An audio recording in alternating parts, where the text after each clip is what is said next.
Last night, Hall of Fame has come and gone. Only one gets in. Big Papi, David Ortiz. We'll have our full reaction next on Locked On Brewers. You are Locked On Brewers, your daily Milwaukee Brewers podcast. Part of the Locked On Podcast Network, your team every day. Welcome into a Wednesday edition of Locked On Brewers. Thanks for making us your first listen of the day. I'm Dominic Cotroneo, minor league play-by-play guy turned statistician. I'm joined, as always, by Vinny Rottino, former big league player, now turned broadcaster. And you are currently out on location, so audio is going to sound a little bit different today. Vinny, can you tell us where you're calling in from? Yeah, I'm out on the road for work. We're actually and kind of visiting my wife's sister's family. So we're just kind of two birds with one stone. We're out in Connecticut here, so bear with the audio quality here. And I am in a hotel lobby, so if you hear some lobby music, that's what that is. Somebody should order pizza and have it just come handed straight to you, like straight out of the minor league days delivery. It might happen. All right, so Hall of Fame, we just wanted to jump on and get our immediate reactions to the election from, well, if you're listening to tonight, Tuesday night, or last night if you're listening on Wednesday. First and foremost, only one guy gets in, David Ortiz. Congratulations to Big Papi. The resume speaks for itself. It's absolutely insane, and especially, I was looking at his last year again, Vinny. It was absolutely bonkers, but hey, 3-time World Series champ, 10-time All-Star, 7-time Silver Slugger. He actually never won a regular season MVP, but he won both a CS and a World Series MVP. Career 541 homers, 632 doubles, over 1,700 RBIs, a career 286 hitter, a career 552 slugging. I mean, the metrics are there. And his last year, he hit 48 homers to lead baseball, and he also had a 1021 OPS. This dude's a Hall of Famer. And we'll get into the steroids in a little bit, but it's Big Papi, man. He's synonymous with Boston and with that run. I'm happy for Big Papi. I'm totally in agreement with you. And the fact that what's cool about this whole story with Big Papi is the fact that this guy was a Minnesota Twin to start with, and he was just kind of let go, right? And so, and he was traded from the Mariners to the Twins as kind of a throw-in. I love stories like this, and then guys turn out and develop into Hall of Famers and MVP type caliber players. It's such a cool story. But yeah, I'm interested to hear your take on the rest of it, because the internet is kind of breaking right now with what's going on with everything. But I'll let you kind of handle the when we talk about that. So go ahead. So basically, the big frustration of all of this is that, of course, Barry Bonds and Roger Clemens, it was their final year on the ballot. They had the best chance of the so-called steroid era to make it into the Hall from the traditional Baseball Writers Association of America way to get into the Hall of Fame. They both fell short. The numbers this year, they fell short by 36 and 39 votes for Bonds and Clemens, respectively. So, again, this is the outdatedness and the difficulty, to be fair, of how it is to get into the Hall of Fame, that you need 75%. Both of these guys attained more than 60% of the vote. Both these guys had more than the majority, and they still don't get in. This is what's so hard about getting into baseball's Hall of Fame, and it's really disappointing to me that, especially a guy like Barry Bonds specifically, that it's been shown that, first of all, technically never failed the test. I just want to make that clear, 100% clear. He never failed the test, as did Roger Clemens. And all of the court cases that you heard about with perjury in line of Congress, they were acquitted on all charges, okay? So the point is that allegedly he started after the 1998 season. And prior to 1998, Barry Bonds was the only member, and still is the only member, of the 400 homer and 400 stolen base club before the alleged Balco use and everything that went down. I'm just appalled that enough people couldn't see past that. Roger Clemens, 7 Cy Youngs. It's so disappointing to me, because I get steroids is really, really hard for some people to look past, but specifically with Roger and specifically with Barry, and even go back to McGwire, they technically weren't breaking rules in their era. It was widespread, it was not regulated, and there are guys in the Hall of Fame that have alleged PED use that, obviously got a pass to get through it. So that's just my thought when it comes to the steroid stuff. And now with David Ortiz getting in, who technically, on an anonymous test in 2002, allegedly failed it. But to be fair, it was never released what he actually failed for. And it was a very, very shady thing. It was a voluntary test that he tested positive for, but no one knows exactly what he tested positive for. So I talked for a while there. It just really hurts me that a museum is ignoring part of its history. That's where it comes down to for me. So for me, I think the Barry Bonds thing is this. And Roger Clemens. They are both before when you can. So you can speculate all day, and we all do, right? Let's just not pull any punches. We all speculate when guys started to use, or if they were using their entire career, or, we all do it. We're human beings. I don't think Barry Bonds was doing them before 1998. And he was a Hall of Famer right there, right then and there. He was one of the best players for 2 decades, and he deserves to be in the Hall of Fame. I think he was one of the few guys that wasn't doing them in that era, right? And so then Roger Clemens, I would speculate he probably wasn't doing them before. I think again, I'm speculating here, but I think he started to do them towards the end of his career to prolong his career. He did get really good though in that stretch as well. However, these are 2 of the best players that have ever played the game in an era where a lot of guys were doing them. They weren't friendly to the media. I get that part. So they had it. I don't know if that's the integrity vote, whatever, or the integrity criteria that is factored in. My take is both need to be in. They just do. And I don't know. I don't know how guys are voting to keep these guys out. I'm in total agreement with you. I get it. We're not voting on the best human being. Well, I guess that is part of the criteria with the integrity part, but these guys were special players, and they deserve to be memorialized really in the Hall of Fame. I agree. And another guy that I'm disappointed doesn't get in this route is Curt Schilling. Look, I get it. We all have that friend that's a jerk, and like, man, this guy's not a role model, or really says some stupid stuff and doesn't agree with everything you say. And the dude straight up has no filter, and it's his most fatal flaw, given he was just a flat-out jerk after he finished playing. None of this stuff came out while he was playing, too. And for Schilling, he basically said, take me off the ballot. I don't even want to be on it on his 10th year, when he probably would have got in this year if he didn't say that last year, because he only came a handful of votes shy in 2020, or 2021, and then this year he says, nope, just take me off the ballot. He was technically kept back on, and Ryder said, fine, we won't vote for you. So I think that's really disappointing as well, that he falls from 71% to 59%. So he's out. But before I tell guys and tell folks listening how they can get back into the Hall of Fame, there is one more route that they can get into. But before we tell you about that route through the eras committees, I want to tell you about Built Bar, of course. In the new year, here in the new resolution, you can get a snack. I know you've been traveling a lot, Vinny. Built Bar would be a perfect snack for you right now. 130 calories, 4 grams sugar, 4 grams of carbs, 17 grams of protein. I mean, the list goes on. It's 100% real chocolate. It actually tastes great. Tastes like a candy bar. It tastes worth it.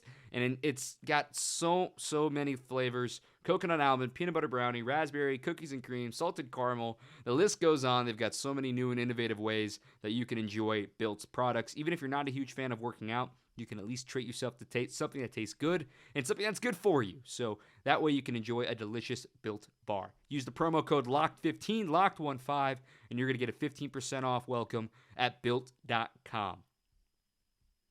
So, Vinny, there is another way for these guys to get in. Okay, so this is something that a lot of folks are a little confused about. It's AKA the Veterans Committee. And Brewers fans should know a lot about this because it's how Ted Simmons got into the Hall of Fame last year. Of Simba, he got in thanks to what's called the modern baseball era. So there's 4 different committees that are assigned 4 different eras that meet semi-annually, or biannually, I should say, depending on the era. So these 3 guys, Schilling, Bonds, and Clemens, now that they're off their 10 years of the ballot, you're only eligible after 10 years, that they're off the ballot from the Baseball Writers Association, can be recommended by this committee. It's only 10 to 12 people generally. That includes executives, media, and former players. So it's a very interesting stirred pot that you also need to get 75% of their vote. So if there's only 12 people voting, you still need to get 8 out of 12, which is arguably harder. So there is a way for these guys to get in. It's what's called the the Today's Game Committee. Sorry. So the Today's Game Committee covers baseball from 1988 to today's game. So these guys all fall into this category. And in fact, they will vote next year. There's 2 votes every 5 years for the Today Committee. There's 2 votes every 5 years for the Modern Baseball Committee, which that runs from 1970 to 1987. That's how Simba got in last year. And then further back, you've got the Golden Era, which is from 1950 to 1969. They only vote on that once every 5 years. And lastly, the early baseball period, which is anything before 1950, they only vote on that once every 10 years. That's how guys like Buck O'Neil and Gil Hodges get in this year. So that's a quick little look at how it works. Basically, next year they will be right back on a chance to get onto the ballot and be voted in by the Today's Baseball Committee. So my fingers are crossed on that, but I just want your opinion too. As a former player, let's say you're hypothetically on this committee, would it be harder for you to say you competed against a guy like this who allegedly took PEDs or even a guy like Schilling who is known to be a jerk and things like that to give them a chance one more time? I don't think these guys are going to get in now because of this new voting system this voting system that they're implementing where they can now get in after they're off the ballot. Because why, like you said, why are they going to change their vote at this point?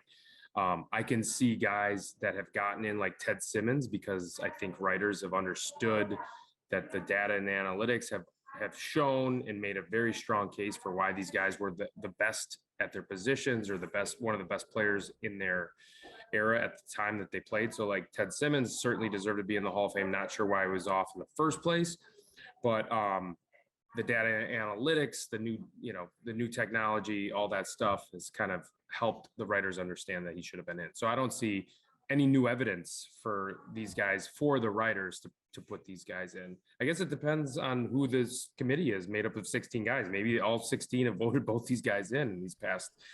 Right. It's not just writers, to be fair, in these Hall of Fame committees that help after the fact that they fall off. So there's, like I said, there's execs, there's media members, not necessarily just writers. Like Tim Kirkjian used to serve on it, and Pedro Gomez used to serve on it. It depends on what era you are assigned to, and then you've got executives and things like that. So that's how that works. That makes sense. Yeah, that makes sense. So I can't imagine, but I still can't imagine that they're going to get in at this point. So yeah, it's very disappointing, quite frankly, yeah. in my opinion. We can sit here and scream till the cows come home about, oh my gosh, these guys should be in the Hall of Fame, but just kind of get in line. It sucks. We just kind of wanted to get that off our chests. But to shift gears, talking about Prince Fielder's now off the ballot, which we saw coming in our preview episode on Monday. I thought this was interesting that Gary Sheffield had the exact same vote number as the year prior, 40.6%. Next year will be his 9th year on the ballot, so he's technically got 2 more years. And on Monday's pod, we talked about how crowded this ballot is.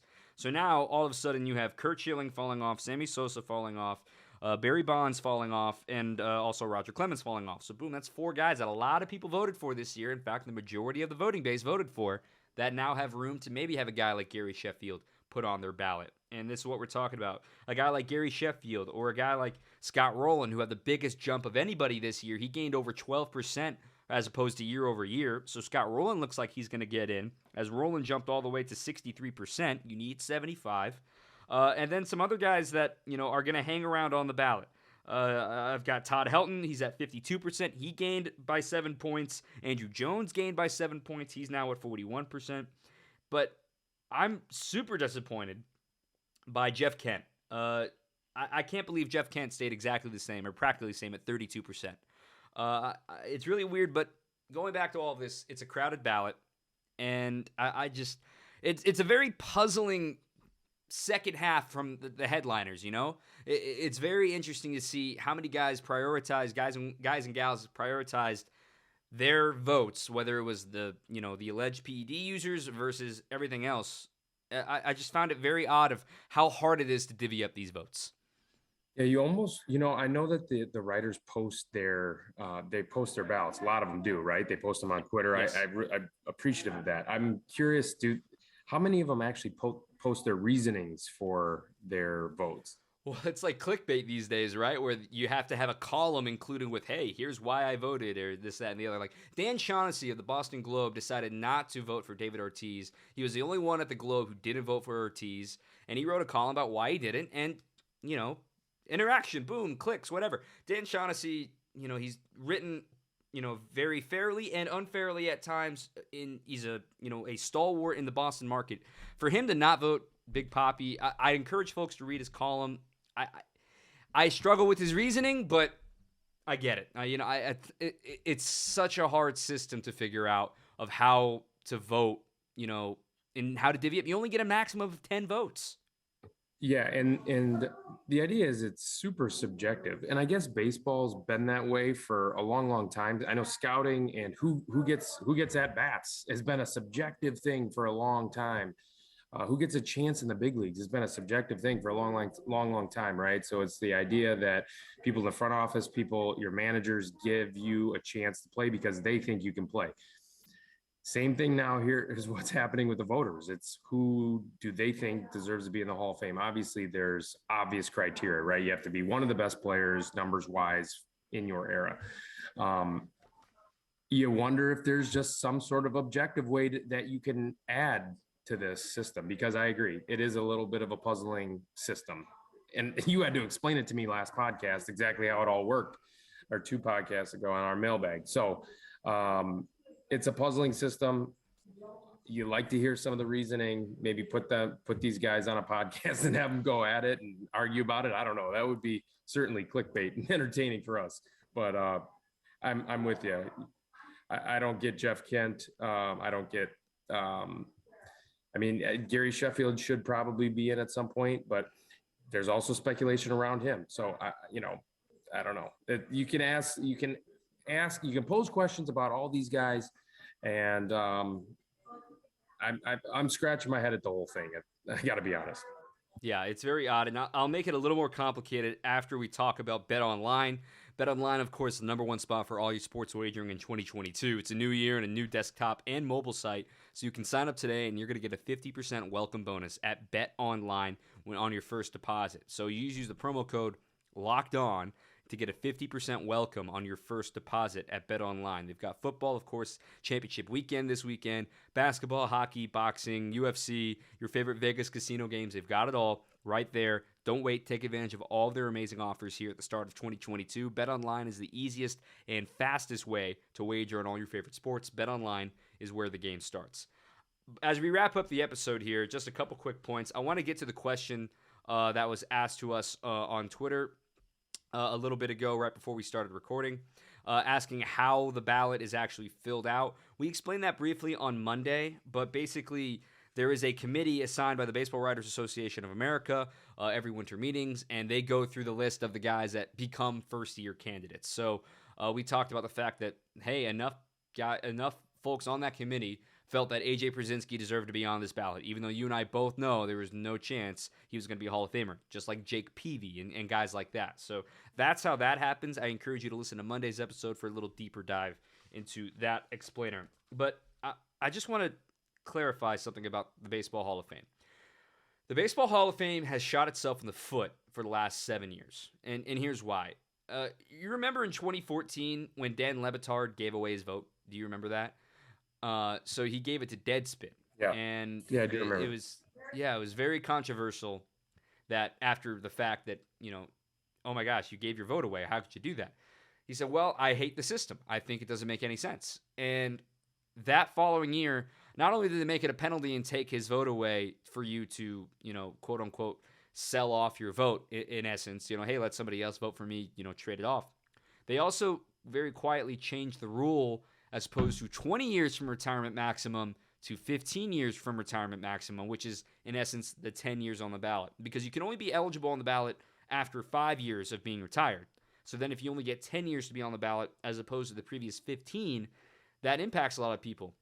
And to announce that ahead of the 2015 election, which was year 4 of these guys, of Barry Bonds, of Roger Clemens, of Sammy Sosa, the Hall of Fame was making clear they were trying to get over this as fast as possible. And I think that's not right, especially given that the previous rule of 15 years had been around, since 1962. it's been over 50 years. It was a really, it's clear that they were just trying to rush through it. And Harold Reynolds made this point a lot on the show from MLB Network's. Like, these guys, I think, would get in if it was a 15-year ballot. And I personally 100% agree. I don't know about you. I 100% agree as well. Which specific players were they taught that impacted? Well, I'm just saying it happens in the middle of their eligibility, which is right. Quite frankly, as opposed to saying, all right, well, they've got 5 more years and they're at 66% of the vote right now. They've got a really good chance. Whereas instead, they're now off the ballot, which, to have that happen in the middle of your candidacy, I think is ludicrous. No, I 100% agree. Yeah, I mean, it is a very look. You know a lot more about this than I do. You're educating me on it, honestly, Dom, and I agree. It's an antiquated system. I don't know what you do about this system because now you have a bunch of players. You have a Hall of Fame now that's the history of the game, and that's how it's been voted on for a century, essentially. So now what do you do? Now that you know the system is broken, I guess you can change the system now, but what happens? Like you said, in the last 7 years, the system has been broken. How do you rectify it and go backwards? I don't know, but make very compelling points here. And my last 2 points here, that the Baseball Writers Association actually in 2016 voted within their ranks to make their ballots mandatory public. 80 to 9, they voted in favor of making ballots public mandatory for the Hall of Fame voting. Because remember, every other vote that the Baseball Writers Association votes on, MVP, Cy Young, Rookie of the Year, that is 100% public. You cannot have an anonymous vote. So they approved it, presented it to the Hall of Fame, and the Hall of Fame said, "Nah, we're good. We don't need to do that." Protecting the ones that don't want to make it public, which it's your responsibility, and I think a lot of writers take it very, very seriously. I'm not generalizing here. But there are some that get away with a lot. Like we hear every year, somebody submits a blank ballot. Like that stuff frustrates me. It just really, really grinds my gears with that. And the fact that we have to play gatekeeper here in 2022 about these guys allegedly using performance enhancers when there are much, much worse moral grounding for current players in the Hall of Fame, guys like Ty Cobb, or guys that used greenies, which is an amphetamine, which is currently illegal in Major League Baseball. You've also got, Babe Ruth was practically a drunk, and we give him the pass because he was the Sultan of Squat. I'm rambling on here because I'm so frustrated that the Hall of Fame tries to act like every single person in there is perfect. There are plenty of flaws on those plaques, and I truly believe Barry Bonds and Roger Clemens should be in. Yep, I 100% agree. These guys are the best 2 players. Look, if you put a top 10 list of who are the top 10 most talented players at their position players, top 10 most talented position players, top 10 most talented pitchers of all time, these 2 would be on both those lists for me. So they're not in the Hall. So there's that. So I agree. Yeah, it's crazy. We've talked enough. This was a lot. We just wanted to hop on, get our thoughts. A little happier episode coming tomorrow, right, Vinny, with Throwback Thursday? It really is, yeah. Yeah, that'll be a happier episode. This was Dom I love your soapbox, though, Dom. I got to be honest. I really love your Hall of Fame I'm soapbox. not that important. I'm not that important. No, I really do. You give some really good takes and points, and you're very educated about the Hall of Fame system, and I don't think a lot of fans are. I'm not. I'm now more educated on it, and so I appreciate that. So thank you, Dom. But I appreciate it really is. It's, and I'm glad that you're so passionate about it. I'm passionate about it too, but because it's the history of the game that we love so much. And so we want to make sure that the system of, immortalizing, it's not memorializing. That's what I said before. It's immortalizing. Immortalize, yes. Yeah. I mean, forever, these guys are going to be, there's going to be a statue, a monument there in the Hall of Fame. So we got to get it right. Yeah, I agree 100%. And thanks for saying passionate, because I love this game so freaking much, and I try to spread that love, and when it doesn't love us back, I get really frustrated. So that's my stance on that. Thanks for listening. Thanks for making us your first listen of the day. Hall of Fame Reaction Podcast tomorrow. We continue with the Throwback Thursday series, our top 20 games of 2021. Tomorrow's a really good one. A game that you may have forgotten about from the first half of the year, and then an obvious one, the second best pitching performance of the year. You know exactly what I'm talking about. But for Vinny Rottino, I'm Dominic Cotroneo. Thanks so much for listening. And hey, maybe a CBA episode coming up too. There's progress happening, Vinny. Good things are happening in baseball. We're going to get back to the positivity, I promise. I saw that. Yeah. Yes, we will. Thanks for joining. Okay. Thanks for listening, everyone.